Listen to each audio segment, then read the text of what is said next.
నా పేరు వి కృష్ణ. 5-47 యాప్రాలిల్లు.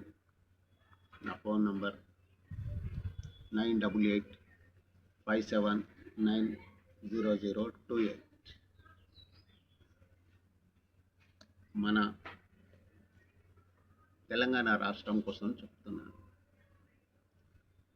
ఎవరైనా సంప్రదించాలనుకుంటే నేను ఫోన్ నంబర్ చెప్పడం జరిగింది. మన రాష్ట్రంలో న్యాయం కావాలంటే దొరకదు. ఉదాహరణకి మన తెలంగాణ హైకోర్టు ఐఏఎస్ ఐపీఎస్ ఆఫీసర్లను శిక్షించకూడదని ఒక జడ్జిమెంట్ ఇచ్చినట్టుగా మన అసెంబ్లీలో మంత్రులు మాట్లాడుకోవడం జరిగింది. అదే మహారాష్ట్ర విషయానికి వస్తే ఒక ఐపీఎస్ అధికారికి జీవిత ఖైదు విధించిండ్రు.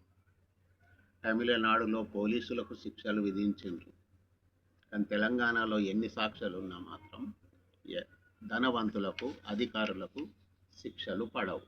కావాలంటే సాక్ష్యాలు తారుమారైతాయి, సాక్ష్యాలు గైబైతాయి, రకరకాలుగా మోసాలకు నిలయం. తెలంగాణ రాష్ట్రంలో పోలీసులు న్యాయ వ్యవస్థ కలిసి చేస్తున్నది. పార్టీషన్ షూట్లో నేను జడ్జి బాలభాస్కర్ అనేటటువంటి వ్యక్తి పీడీజే కోర్టుకు షాయిగూడ అతని పైన ఫిర్యాదు చేసిన లెటర్ ఇది. తెలుగు లెటర్ అది, ఇంగ్లీష్ లెటర్ ఇది.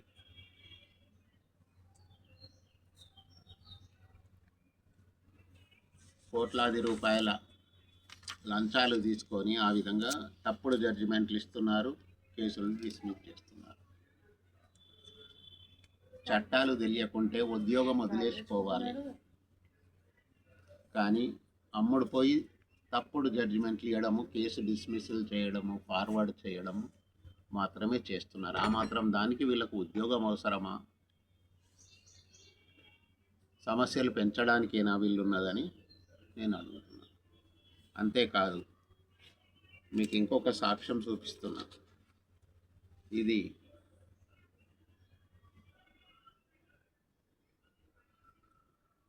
హయత్ నగర్ అనేటటువంటి మండలంలో తహసీల్దార్ ఇలాంటి పట్టా కాగితాలు తయారు చేసి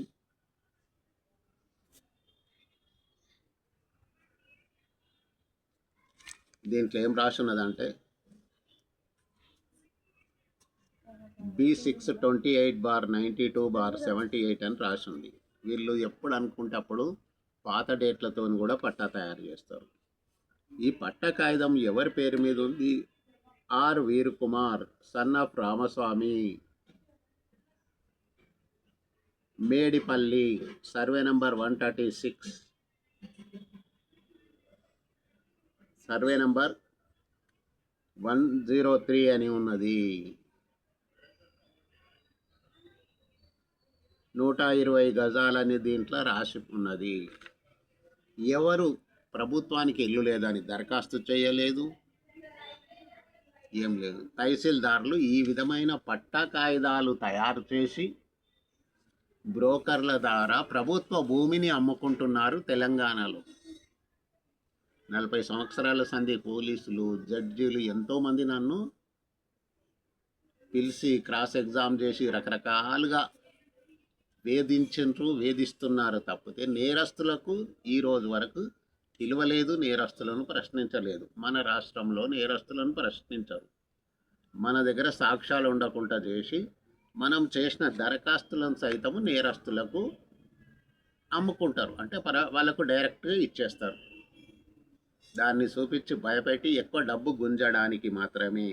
ఇప్పుడు ఈ కాగితం చూపించిన నేను రామస్వామి సన్ ఆఫ్ వీర్ కుమార్ ఉంది. అసలు ఇతను తెలంగాణ వాసేనా? ఎవరు, ఎక్కడ అని మనం పరిశీలన చేయాలనుకుంటే ఈ యొక్క పత్రాన్ని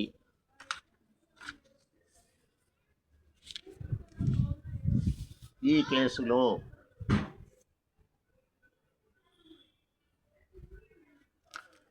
OS 168/22 అనే కేసులో chief affidavit filed by dependent 11 అని ఉంది.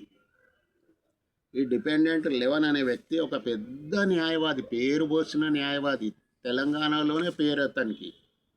అతని చీఫ్ అఫిడవిట్లో ఈ పట్ట కాగితం పెట్టిండు. ఈ పట్ట కాగితము ఏంటిది, ఎందుకని ఇంట్లో పెట్టిండు? నిజానికి ఇటువంటి మోసాలు, ప్రభుత్వ భూములు అమ్ముకుంటున్నది ఈ పెద్ద పేరు మోసిన అడ్వకేట్ క్రాంతి కుమార్ వాళ్ళ మేనమామలు ప్రభుత్వ భూములను అమ్ముకుంటున్నారన్న దానికి ఇది సాక్ష్యం. అతను స్వయంగా కోర్టుకు పెట్టిండు అనడానికి సాక్ష్యం. ఇంత పెద్ద చీఫ్ అఫిడవిట్ వేసిండు, చాలా గొప్పగా రాసిండు, దీంట్లో చాలా విషయాలు రాసిండు. మా తండ్రికి వాటా ఉందనే పేర్కొన్నాడు. కానీ ఈ భూమిలో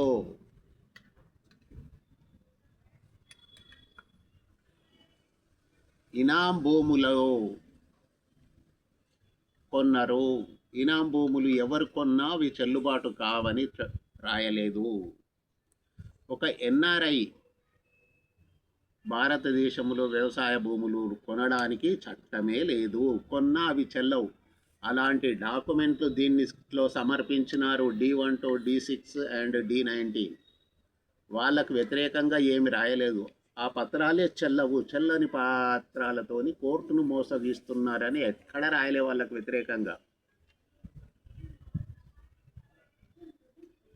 వాళ్ళ దగ్గర ఇతను లక్షలాదిగా డబ్బులు తీసుకొని పరోక్షంగా వాళ్లకు అనుకూలంగా రాసిండని తెలిసింది. అంతేకాదు, ముఖ్యంగా ఇప్పుడు పట్ట కాగితం చూపించిన ఈ పట్ట కాగితం అతనికి ఎక్కడికి వెళ్ళి వచ్చింది నేను ఆరోపిస్తున్నాను. వాళ్ళ మేనమామలు ప్రభుత్వ భూములను అమ్ముకుంటున్నారు. వీళ్ళదొక 50 మంది వరకు పెద్ద గ్యాంగు. వీళ్ళ మోసాలు అనేకాలు. పోలీసులకు, న్యాయమూర్తులకు వీరంటే భయం అని ఆరోపిస్తున్నాను.